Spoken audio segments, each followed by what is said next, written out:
कक्षा 9 के बच्चों को कोशिका वाले पाठ में लास्ट वीडियो में मैंने क्लासिफाई कर दिया था कि कोशिका में किन किन घटकों का हमें अध्ययन करना है।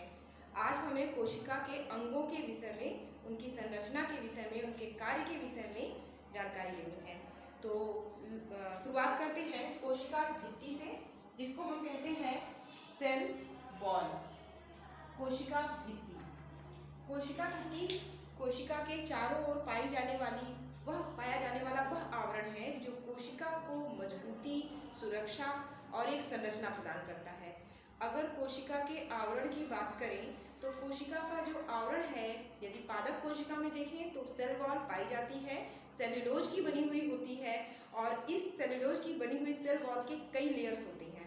यानी ये जो कोशिका भित्ति है इसके 3 पार्ट हो जाते हैं। पहले प्राइमरी सेल वॉल, दूसरा secondary cell wall, tertiary cell wall और चौथा मिडिल लैमेला।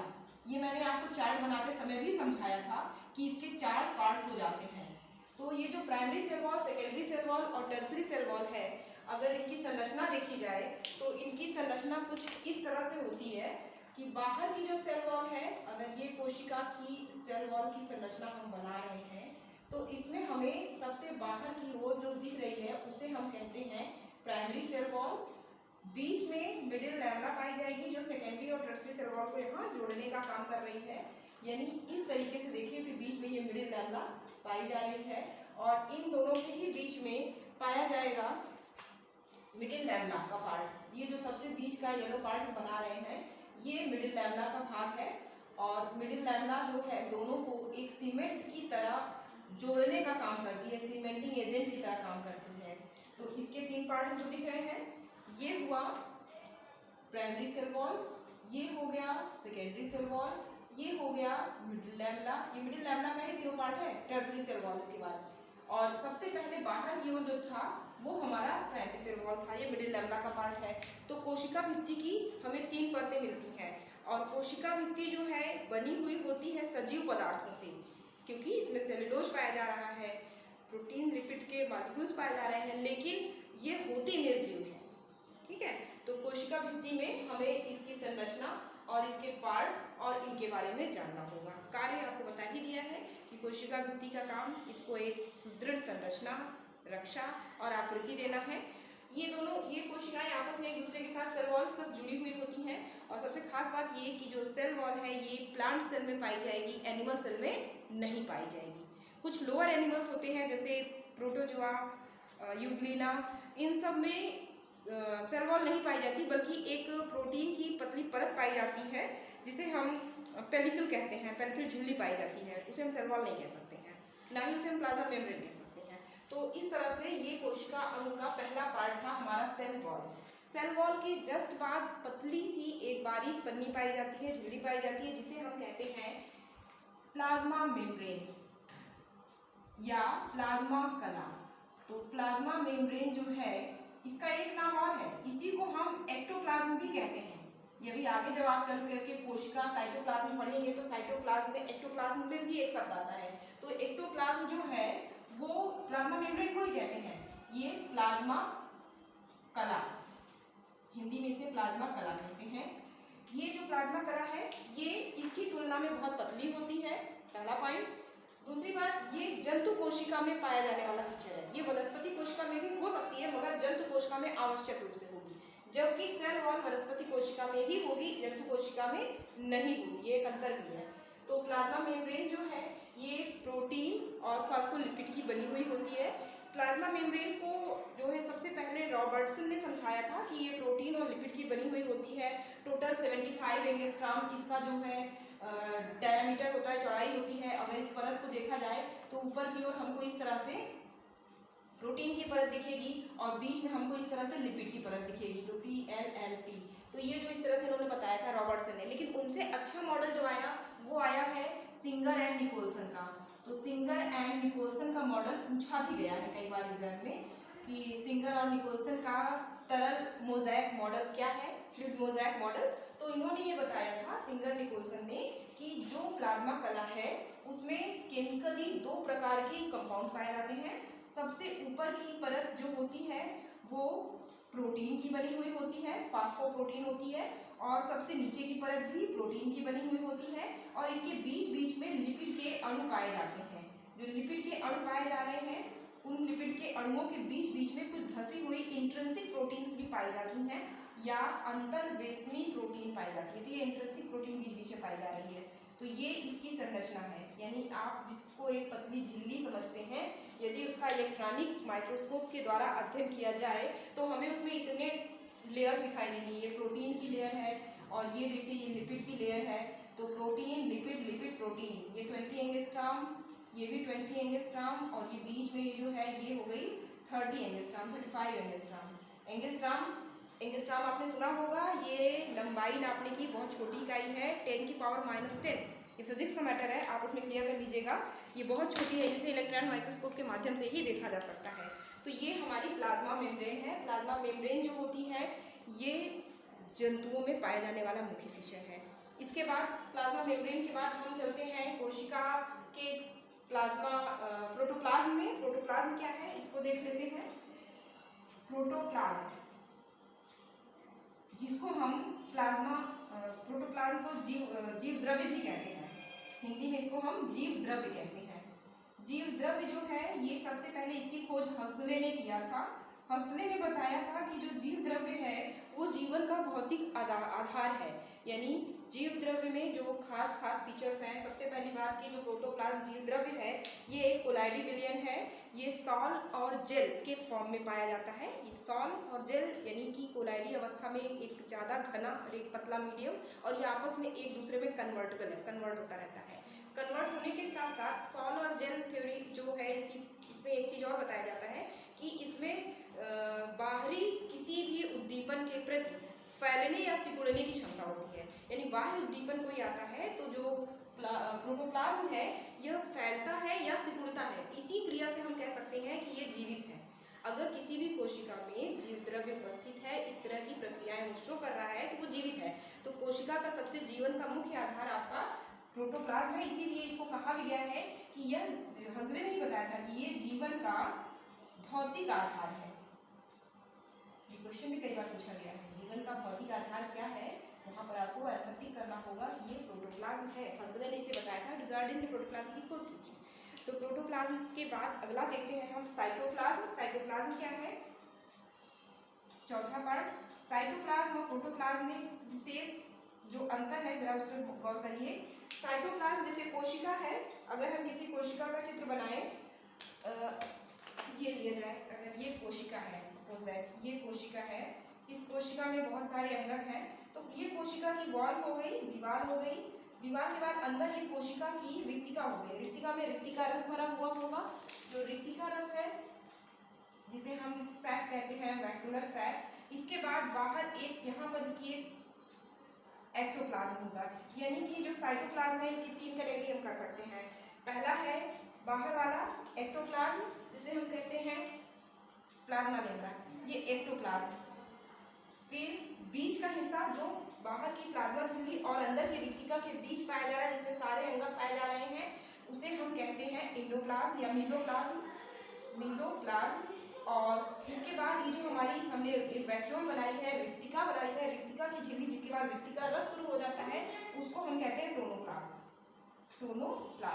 तो ये जो है आपके एक्टोप्लास्ट, मीजोप्लास्ट, टोनोप्लास्ट, ये साइटोप्लाज्म के 3 पार्ट हो गए। साइटोप्लाज्म कोशिका द्रव्य में इन तीनों ही पार्ट के बीच में सभी कोशिकांग पाए जाते हैं। और अब हमें इन कोशिकांगों की चर्चा करनी है। तो कोशिकांगों में अगर हम सबसे पहले चर्चा करें, सबसे इम्पोर्टेंट तो वो हमारा लवक है। लवक के लिए प्लास्टिड, जिसके लिए हम यूज करते हैं टर्म प्लास्टिड।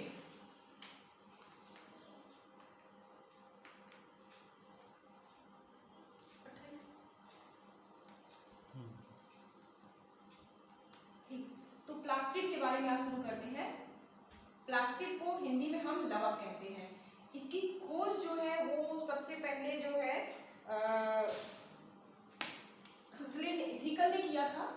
हैकेल ने इसकी खोज की थी और उन्होंने बताया था कि कोशिका में कुछ ऐसे छोटे सूक्ष्म अंग पाए जाते हैं जो कोशिका को एक स्पेशल कलर देते हैं। लेकिन इसके बाद ज़्यादा डिटेल में जो स्टडी हुई वो बताई सिम्पर ने। तो सिम्पर ने बताया, सबसे पहले सिम्पर ने बताया कि कोशिका में जो हरा रंग है, स्पेशली हरे रंग की चर्चा उन्होंने की थी कि प्लांट सेल में जो ग्रीन कलर हमें दिखता है वो किसके कारण है, वो क्लोरोप्लास्ट के कारण है। तो क्लोरोप्लास्ट तो बाद में आया, पहले हम प्लास्टिड देखते हैं। प्लास्टिड वो छोटे छोटे अंग जो कोशिका के अंदर पाए जाते हैं और उनको एक विशिष्ट रंग देते हैं, और रंग के साथ साथ वो भोजन संबंधी क्रियाकलापों में भी जुड़े होते हैं। चाहे वो सूरज की रोशनी में भोजन बनाना हो, चाहे वो भोज्य पदार्थों को संचित करना हो, इन सारी क्रियाओं को जोड़ करके ये प्लास्टिड ही संपादित करता है। तो प्लास्टिड जो है मुख्यतः आपकी जैसे प्रोप्लास्टिड है, हमारी कोशिका में प्रोप्लास्टिड पहले एक लवक पाया जाएगा जो बाद में कन्वर्ट हो जाता है तीनों में। जो कौन सा रूप हो सकता है, ल्यूकोप्लास्ट हो सकता है। ल्यूकोप्लास्ट को हम कहते हैं अवर्णी लवक। अवर्णी शब्द मतलब कोई वर्ण नहीं है, कोई कलर नहीं है। इसके बाद आता है क्लोरोप्लास्ट। क्लोरोप्लास्ट को हम हिंदी में कहते हैं हरित लवक। क्लोरोप्लास्ट जिसको हम हिंदी में कहते हैं हरित लवक, ये हरे रंग का होता है। और इसके बाद आता है वर्णी लवक या क्रोमोप्लास्ट। क्लोरोप्लास्ट और क्रोमोप्लास्ट में अंतर है, स्पेलिंग में भी अंतर है। क्रोमोप्लास्ट जिसको हम कहते हैं वर्णी लवक, हिंदी में वर्णी लवक। तो ये जो तीन हमने प्रकार बताए प्लास्टिड के, ये तीनों प्रकार जो है ओरिजिनली बनते हैं प्रोप्लास्टिड से। प्रोप्लास्टिड कन्वर्ट होता है तो आवश्यकता और परिस्थिति के अनुसार इन तीन रूपों में वो बदलता है। जैसे सबसे पहले हम ल्यूकोप्लास्ट के बारे में शुरू करते हैं। ल्यूकोप्लास्ट जिसको हम अवर्णी लवक कहते हैं, कोई कलर नहीं होता, कलरलेस। तो कलरलेस ही तब होता है जब जहाँ पर सूर्य की रोशनी ना पहुँचे। तो जैसे पौधे की जड़ों में सूरज की रोशनी नहीं पहुँचती, उसका कोई कलर नहीं होता, वो कलरलेस है। मिट्टी में पाया जा रहा है इसलिए ब्राउन कलर दिखता है, बट उसका कोई कलर होता नहीं है, कलरलेस है। इसी तरह से जब कोई नया बीज या फल बन रहा होता है और अपने बाहर की ग्रीन कलर की कैलेक्स से वो ढका हुआ होता है, जिसे हम बाह्य दलपुंज कहते हैं। जैसे टमाटर है और निर्माण हो रहा है नए टमाटर का, और वो ग्रीन कलर के बाहरी एक आउटिंग कवर से ढका हुआ है जिसे हम कैलेक्स कहते हैं, और ढका हुआ है तो अंदर आप उसका कलर देखिए वो ग्रीन नहीं होगा, वो कलरलेस होता है, वाइट कलर का दिखता है। तो वहाँ पर उस समय क्या है, सूरज की रोशनी नहीं पहुँच रही, इसलिए वहाँ पर क्या बन रहा है, ल्यूकोप्लास्ट। ल्यूकोप्लास्ट भोजन को संचित करके रखने का भी काम करता है। इसके अंदर ये भी खूबी है, ये भोजन को संचित करके रखता है। फिर जैसे जैसे सूरज की रोशनी ज़्यादा मिलना शुरू होती है, ल्यूकोप्लास्ट बड़ा कन्वर्ट होना शुरू करता है और फल बड़ा होना शुरू करता है। तो वो कन्वर्ट हो जाता है किसमें, क्लोरोप्लास्ट में। टमाटर और बड़ा होता है तो किस कलर का हो जाता है, ग्रीन कलर का। तो वो हो गया आपका क्लोरोप्लास्ट। क्लोरोप्लास्ट यानी हरित लवक। अब ये जो ग्रीन कलर का टमाटर है उसमें जो ग्रीन कलर है वो इसके कारण, हरित लवक के कारण। और हरित लवक का काम क्या होता है, हरित लवक का काम है सूरज की रोशनी में वायु से कार्बन डाइऑक्साइड लेकर अपने अंदर जो क्लोरोफिल या पर्णहरित है वहाँ पर भोजन निर्माण करना, यानी कि ग्लूकोज की सिंथेसिस करना, ये क्लोरोप्लास्ट का काम है। इसके बाद वो टमाटर जो ग्रीन था एक निश्चित समय के बाद आप देखिए वो कलर चेंज करता है, और वो किस कलर में आ जाता है, रेड। तो टमाटर का कलर अब रेड हो गया, तो रेड कलर तो ग्रीन क्लोरोप्लास्ट है नहीं, इसका मतलब उसमें जो हरित लवक था वो किसमें कन्वर्ट हो गया, वर्णी लवक में, यानी कि रेड कलर यानी वर्णी लवक क्रोमोप्लास्ट में। तो हमें जो डिटेल स्टडी करनी है वो है क्लोरोप्लास्ट के बारे में। क्लोरोप्लास्ट जिसको हम हरित लवक कहते हैं, हरित लवक जो है इसकी खोज सबसे पहले किसने की थी, सिम्पर ने की थी। और सिम्पर ने हरे पेड़ पौधों की जो हरी पत्तियां हैं उसमें बताया था कि क्लोरोप्लास्ट पाया जा रहा है। क्लोरोप्लास्ट जो संरचनाएं हैं, सबसे बड़ी चीज की जो क्लोरोप्लास्ट है यह दोहरी झिल्ली वाला अंग है। अभी जो कोशिका के अंगों की हम चर्चा करेंगे उसमें हमको तीन तरह के अंग मिलेंगे। एक अंग जिनमें डबल लेयर है, दोहरी झिल्ली है, दोहरी झिल्ली से ढके हुए हैं। फिर वो अंग जो केवल इकहरी झिल्ली से ढके हुए हैं। फिर ऐसा भी अंग मिलेगा जिसमें कोई झिल्ली ही नहीं होती है। तो तीन कैटेगरी अलग अलग हम इसमें भी डिवाइड कर सकते हैं। तो अभी जो फिलहाल हम पढ़ रहे हैं वो है क्लोरोप्लास्ट। क्लोरोप्लास्ट में पाई जाती है डबल मेम्ब्रेन। तो डबल मेम्ब्रेन होने के कारण क्लोरोप्लास्ट की जो संरचना है अगर हम देखें तो क्लोरोप्लास्ट ओवल शेप का है, और इसका हम ये कवर अगर ओपन कर देते हैं इस तरीके से तो हमें इस ओपन कवर में, इस डबल लेयर में हमको क्लोरोप्लास्ट की जो संरचना दिखाई देगी वो कुछ इस तरह से होगी। इसके अंदर तरल पदार्थ भरा हुआ होता है, लिक्विड मटेरियल भरा होता है जिसको हम कहते हैं स्ट्रोमा। स्ट्रोमा के बाद इसके अंदर जो है बंडल्स पाए जाएंगे सिक्के की ढेर के आकार के। जैसे सिक्का होता है ना, ढेर लगा दिया जाए तो इस तरह से सिक्कों का ढेर दिखाई देता है। ये ढेर कई होते हैं, एक नहीं होता, कई ढेर आपस में इस तरह से लगे हुए होते हैं। और इन संरचनाओं को हम, इसमें एक सिक्के को हम कहते हैं ग्रेनम और इनके पूरे एक ढेर को हम कह देते हैं ग्रेना। और ये जो होते हैं ये आपस में एक दूसरे से जुड़े हुए भी होते हैं, इंटरकनेक्टेड होते हैं। और ये इंटरकनेक्टेड जो बीच में हमें लाइंस दिख रही हैं, इनको हम कहते हैं पटलिकाएं या लैमली या फ्रिंज। तो ये हमारी क्या है, लैमली है। इसमें एक सिक्के को हम क्या कहेंगे, ग्रेनम कहेंगे, और इसके पूरे के पूरे इस ढेर को क्या कहेंगे, ग्रेना कहेंगे। तो ये हमारे माइटोकॉन्ड्रिया की संरचना है। इसके अलावा इसमें और क्या दिखता है, इसके अलावा इसमें हमको दिखेगा डीएनए। सबसे बड़ी बात कि ये कोशिका का अंग है, बावजूद इसके पास अपना एक डीएनए है। तो डीएनए होगा वो बैक्टीरियल टाइप का होगा। जैसे बैक्टीरिया में प्लाज्मिड पाया जाता है, डबल लेयर्ड, डबल द्विसूत्री होता है और सर्कुलर होता है। तो ये डीएस डीएनए है, इसमें डीएस डीएनए पाया जा रहा है, double stranded DS, double stranded circular DNA, ये इसकी खूबी है, इसमें डीएस डीएनए पाया जा रहा है। इसके अलावा ये सब चीज जो है एक लिक्विड से भरी हुई है, यानी इसके अंदर खोलेंगे तो एक पानी भरा हुआ होता है, तरल पदार्थ। उस तरल पदार्थ को हम कहते हैं, जो लिक्विड पाया जा रहा है उसे हम कहते हैं स्ट्रोमा। ठीक, इसके बाद इसमें कुछ और चीजें पाई जाती हैं, जैसे राइबोसोम का पाया जाना। इसमें राइबोसोम्स जो पाए जाएंगे वो 70S टाइप के होते हैं, प्रिमिटिव टाइप के। जो प्रोकैरियोटिक कोशिका है, प्रोकैरियोटिक कोशिका में जो राइबोसोम थे वो राइबोसोम इसमें पाए जाएंगे। तो 70S राइबोसोम, ये इसकी खासियत है। तो ये हमारा किसका स्ट्रक्चर है, ये हमारा जो है हरित लवक की खड़ी काट है। इसको हम ऐसे करके समझ सकते हैं। इस चित्र में सारे अंग मैंने बता दिए हैं। अगर एक एक अंग को और क्लियर किया जाए तो हमारा जो थाइलाक्वाइड है, ये जो सिक्के का ढेर है, इस एक थाइलाक्वाइड को अगर हम क्लियर करते हैं तो ये जो एक है ढेर इस तरीके से दिख रहा है। अगर हम इसको ओपन करें तो हमें इसमें क्या दिखेगा, इसकी जो लेयर होती है वो इस तरीके से बनी होती है। जैसे ये दूसरे से जुड़ा हुआ था, अंदर से हमने इसकी ऐसे खड़ी काट की, तो इस खड़ी काट में हमें ये संरचना इसकी इस तरीके से दिखेगी। तो ये प्रोटीन की परत है, फिर ये भी प्रोटीन की परत है, बीच में लिपिड पाया जा रहा है, और इसके बाद इसी लिपिड के बीच बीच में हमारे भरे हुए होते हैं क्लोरोफिल। यहाँ पर क्लोरोफिल भरे हुए होते हैं। ये जो हम ग्रीन कलर से बना रहे हैं ये क्लोरोफिल वाली परत है। और यही क्लोरोफिल अगर संरचना में देखा जाए तो कैसा दिखाई देगा, ये संरचना में क्लोरोफिल हमको इस तरह से दिखाई देती है। ये संरचना में क्लोरोफिल हमको इस तरह से दिखाई देते हैं। तो यानी जो पत्तियों के अंदर भरा हुआ ग्रीन कलर है वो क्लोरोफिल इस तरह से। और ये क्लोरोफिल 2 टाइप्स के होते हैं, क्लोरोफिल ए फिर क्लोरोफिल बी। क्लोरोफिल ए और बी मैक्सिमम क्या पाया जाता है, मैक्सिमम ए पाया जाता है, क्लोरोफिल बहुत कम पाया जाता है, लेकिन पाए दोनों जाते हैं। क्लोरोफिल उसको भी कह सकते हैं जो क्लोरोफिल हमारा बैगनी या नारंगी कलर में दिखता है, जेंथोफिल या कैरोटीनॉइड्स ये जो दिखता है, ये सब भी क्लोरोफिल का ही टाइप है। कलर अलग अलग है, वर्णी लवक में आ जाएगा, लेकिन होता यही है।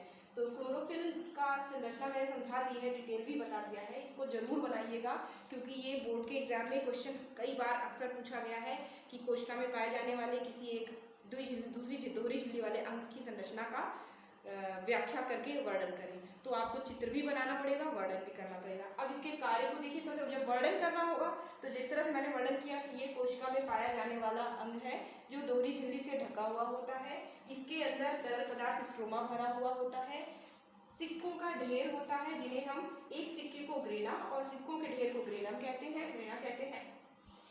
इसके अंदर डबल सर्कुलर डीएनए पाया जाता है, 70S टाइप के राइबोसोम पाए जाते हैं।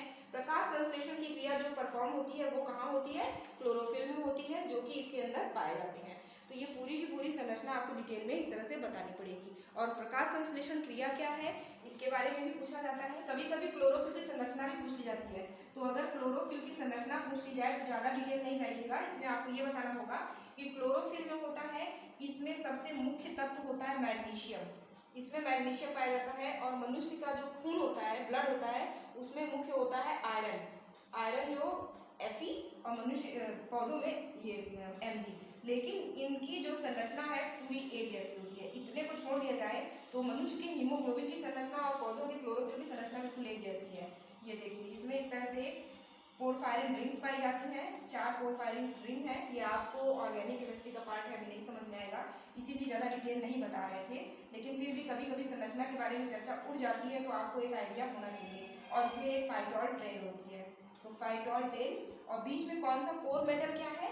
कोर मेटल इसमें हो गया आपका मैग्नीशियम, इतना आपको याद रखना है। और इस तरह से इसकी ऑर्गेनिक कंपाउंड की संरचना मिलती है। तो आज के लिए इतना ही। अगले वीडियो में और भी अंगों का हम तैयार करेंगे। आप लोग इन संरचनाओं को डिटेल में लिखिए और इनका चित्र बनाने की जरूर प्रैक्टिस करिए।